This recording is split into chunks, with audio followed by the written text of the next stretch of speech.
The Crimes, a Smithco original, non-true crime podcast, presented by Smithco.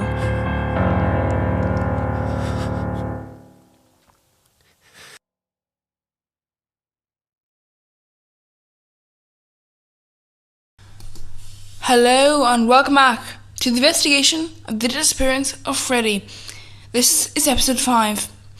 In the last episode, we discovered that Freddie may have turned up and entered New York. We interviewed a resident of New York and a friend of Freddie's. He gave us the address of a Mr. Richard. We now talk with Richard Landy, and we're going to try and find out whether or not this happened. So we talked with a friend of Freddie's. He gave us your address, and so we'd like to. Can we talk with you about Freddie?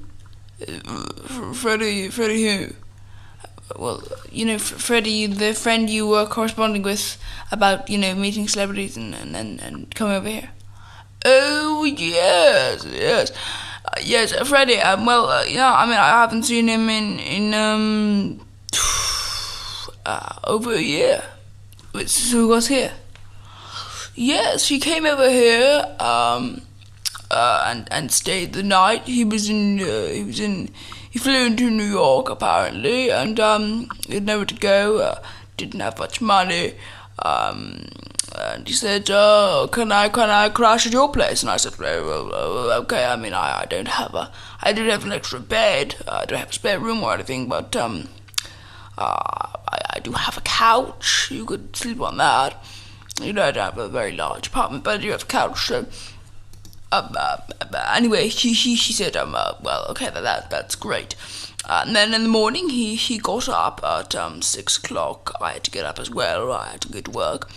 And he said, can I borrow some money? So I said, okay, how much money do you need? And he said, how much would it be for a bus? And I said, well, maybe that might be about maybe around maybe $10. Like, where are you going? Anyway, he said that he wanted to go to Los Angeles, and I said, oh, well, in that case, it'll be a lot more expensive. It'll be around maybe, $260, something like that. And he said, could I borrow that from you? And I went, I didn't really know him that well. But I realized, he was going and he wanted to leave, and I'd have to, buy food for him anyway. In any case, if he was just stay at my place, so obviously, I decided, okay, so fine. I went to the bank and got some money back, and I left it there, and I said, oh, you can take this, and he took it and he left. Anyway, so yeah, he went to Los Angeles, and I don't know really what happened after that. Well, there you have it. He went to Los Angeles.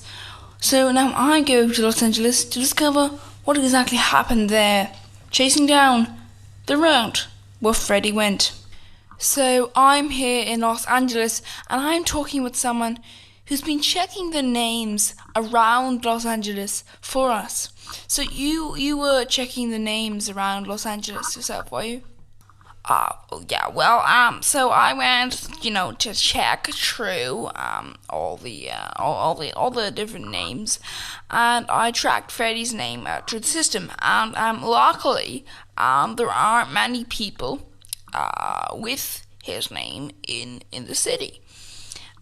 So, I tracked, and I wanted to see, possibly, if, he stayed here, or possibly if he moved on. So, I, contacted some of, people. Anyway, so I went through some of his names, and we haven't really been able to find him on any records places, but I decided that I wanted to, to check other things, not just the general things, but so decided to check hospital records as well. So I entered hospital records and morgues, and a man was admitted. Multiple men were admitted around his build, his height, his roughly his age, around the age gap, and that's the sort of thing. So I looked at some of them, and there are a few that do match his description, that that have unfortunately passed away.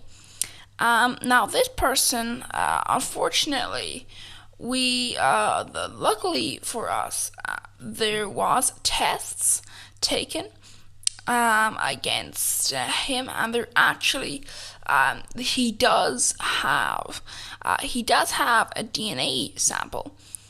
What means we do have a DNA sample. He did do a DNA test once to try and he did a DNA test once, so we did match up his DNA. We are trying to match up his DNA with some of the patients that have come in. So you think that he may be dead? Yes, I have a fear that he may be dead because of the issue that I have seen that quite a lot of the times when you're looking for someone like of his particular type, who's come over here and who the trail appears to be dead. Obviously, he may have passed away.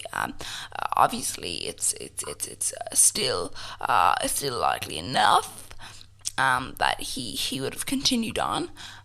But we want to make sure, that we're not trying to, because we don't know exactly where he would have gone. I think first point would be to check the hospitals and the morgues. Yeah.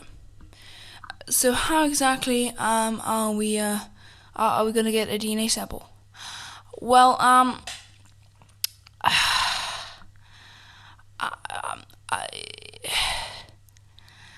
there are a few samples of blood that were retained by this particular person, and I hope to contact them. Okay, so when will we be able to contact them? Well, I'd definitely be able to contact them within the week and be able to arrange a meeting. Okay, we'll arrange the meeting in the next episode. Thank you for tuning in once again. And you're welcome back to tune in again tomorrow when we will be talking once again with this person. So I'll see you then. The Crimes is a Smithco original fiction podcast based around true crime. But it's not true. Crimes didn't happen. We hope you've enjoyed this episode. Please subscribe to the YouTube channel and share the episode. For more episodes, please visit the YouTube channel. Or for more videos, please visit the YouTube channel. Thank you for listening once again.